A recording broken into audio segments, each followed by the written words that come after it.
Voilà. Tu es expert digital. Oui, je suis expert digital, donc responsable de ma petite agence digitale basée à Hénin-Beaumont qui s'appelle Formule 7. Formule 7. Donc j'interviens auprès de responsables de TPE, PME pour les aider à se développer sur Internet et augmenter leur visibilité.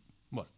Donc justement, pour tout d'abord faire un petit rappel de ma dernière chronique, donc Previously on Radio Banquise. Vous pouvez voir le replay bien entendu sur la chaîne YouTube de Radio Banquise. Et en plus je fais aussi les jingles.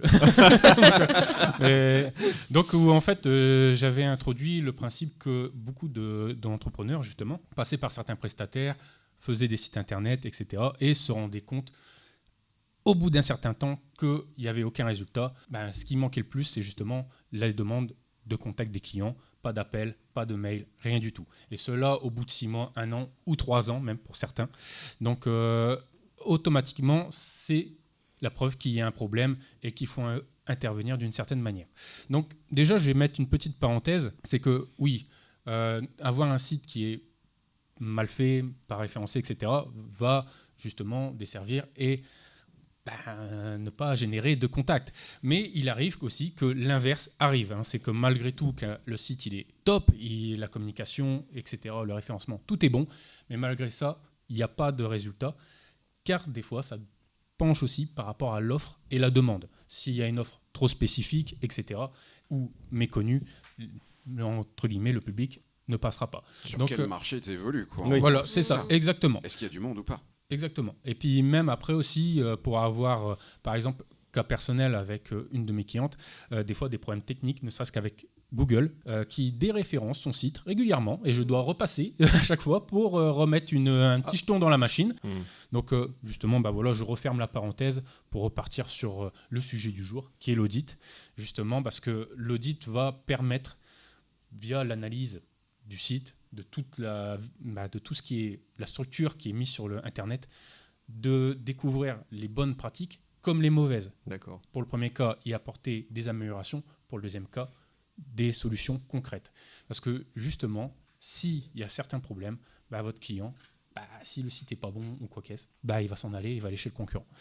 Donc ça, on ne veut pas. Pour faire le point sur moi, ce que je propose en règle générale, c'est que je propose un audit complet, donc où je vais tout observer, tout analyser. Et j'adore analyser les choses et faire des tableaux et des rapports. Et justement, c'est que je vais vraiment analyser le site, la fiche Google, les réseaux sociaux, etc. Tout. Pourquoi ? Ça va me permettre de me donner des informations sur l'identité visuelle déjà de la boîte sur Internet, sa communication, sa stratégie, etc.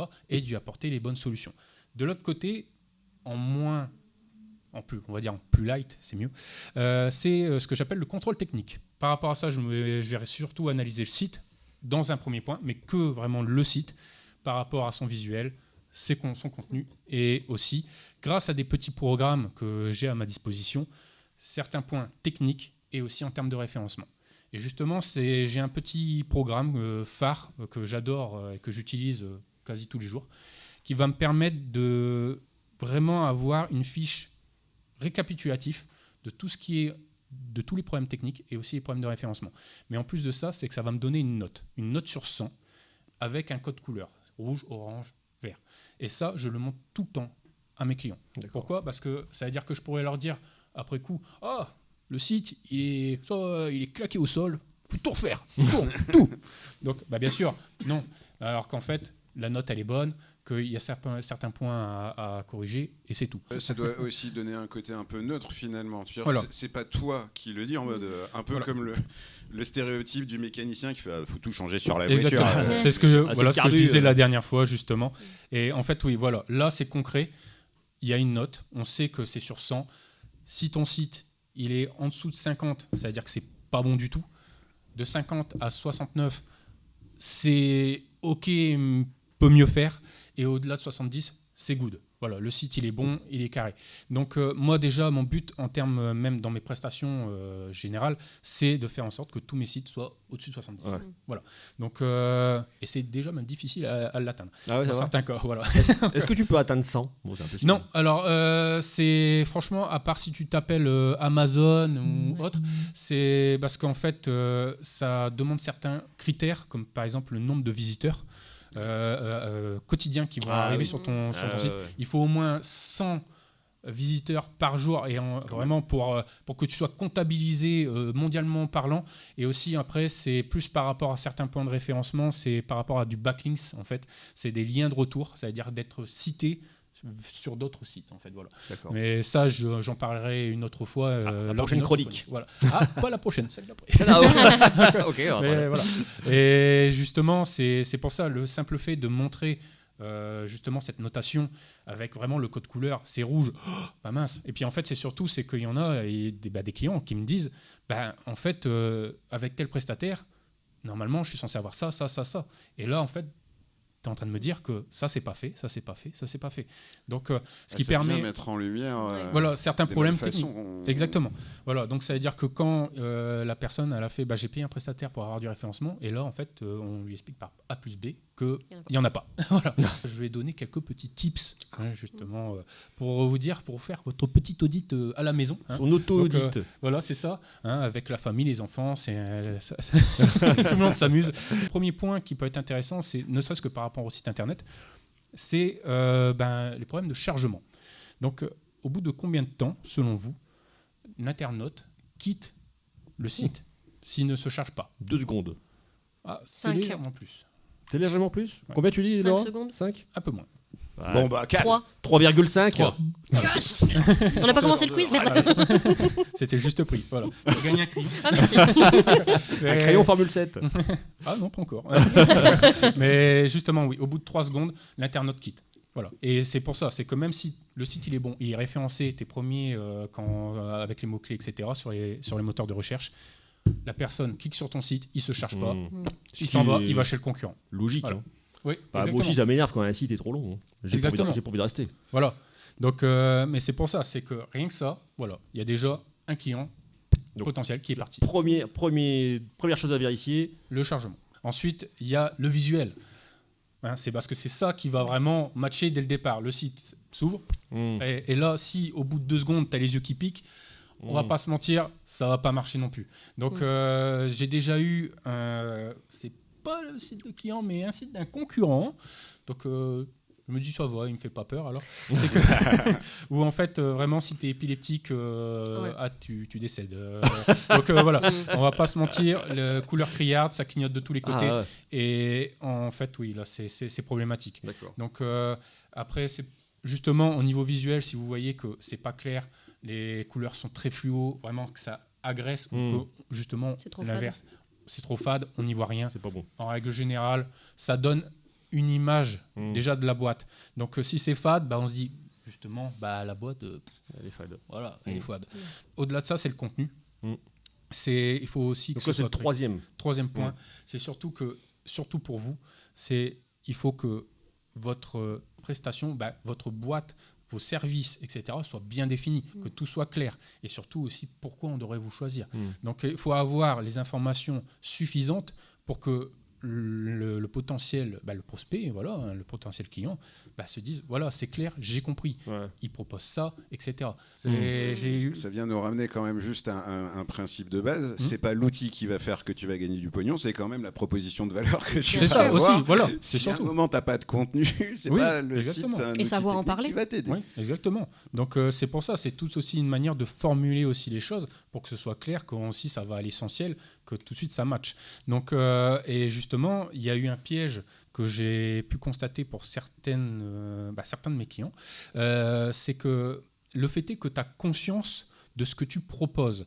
Ça veut dire que, justement, il y avait le contenu, pour certains de mes clients, était très, très, très limité. Mais en fait, pour eux, vu qu'ils avaient déjà l'information, ils ont fait tout de suite le lien. Donc, mais en fait, ce qui est intéressant, c'est pas ce que le client, je veux dire, le chef d'entreprise pense de son site, c'est ce que le client va en penser. Voilà, il faut se mettre à la place de son client. C'est ça qui est important, parce que justement, il y en a, ils me disent, mais pour moi c'est clair. Oui, mais pour toi c'est clair, mais pas pour le client. Mais toi, tu es expert et l'autre pas forcément. Mais c'est un biais cognitif très très fréquent. Exactement. On est sur un biais cognitif. Donc, moi j'ai compris pourquoi les autres ne comprendront pas. C'est ça, exactement. Et justement, c'est pour ça des fois aussi, il faut bien le faire comprendre. et bien l'amener aussi. Faut même être conscient de tout ce qui est problème technique. J'ai déjà eu des sites où tu scrolles et d'un coup, ça s'arrête. Tu peux plus bouger, t'es bloqué. C'est lié au site alors. C'est ça. Mais en fait, le problème, c'est que pourquoi justement les responsables de leur site ne s'en rendent pas compte? Parce qu'ils ne vont pas dessus. En fait, souvent, ils ne pensent même pas à aller voir un coup de temps en temps, parce que même dans certains cas, ils payent un prestataire pour le faire à leur place. Mais des fois, ils ne le font pas. Donc, ou soit même, une fois que la prestation finie, c'est livré, les gens pensent que le site, il tourne tout seul. Mais des fois, il arrive que ça bloque. Il y a des bugs qui apparaissent, etc. Faire les mises à jour. Exactement. Parce que aussi, les mises à jour amènent en plus des problèmes de sécurité si elles ne sont pas faites. Mais c'est pour ça, il faut faire en sorte que tout soit carré et que même que vous êtes propriétaire de votre propre site, allez y jeter un œil. Parce que ça vous permet de constater s'il y a des problèmes ou pas. Mais justement, c'est des choses en fait qui font perdre des potentiels clients. Voilà, et ils vont aller passer chez la concurrence. Et le problème, c'est que derrière, la personne qui est perdue, elle ne reviendra pas. Parce que tu disais le taux d'attention tout à l'heure sur une page qui s'affiche passer 4 secondes. 3. Là, en termes... Il n'écoute pas. Pardon. Une seconde près, vous êtes dur. Mais le nombre de clics, on pourrait l'avoir aussi pour une information à laquelle tu ne peux pas y accéder, tu n'arrives pas à y accéder. Tu n'arrives pas à y accéder. Combien de clics on arrête le process pour aller voir ailleurs? Je pense que vraiment, au bout déjà aussi de 3 clics, on va dire c'est vraiment la règle de 3. Quoi. Voilà. C'est que si au bout de 3 clics, tu trouves page pas... d'accueil, déjà normalement, tu as le menu. Si au niveau du menu, tu n'arrives pas déjà à trouver ce que tu cherches, là déjà, ça va être compliqué. Normalement aussi, la page d'accueil doit renvoyer vers certaines parties principales du site. Si déjà, même sur la page d'accueil, tu ne l'as pas, voilà, et ainsi de suite. Quoi. Après aussi, c'est que comme je disais tout à l'heure, avec l'audit, au-delà du site internet, le fait aussi de faire un audit complet va permettre de constater aussi les problèmes sous-jacents sur tous les plans, vraiment en termes d'identité visuelle, en termes de communication, etc. Mais aussi de stratégie, marketing, et qui sera le point que je traiterai la prochaine fois. Prochain épisode. Bravo Mathieu. Merci beaucoup. Bravo Mathieu pour cette belle chronique. Faites-vous auditer.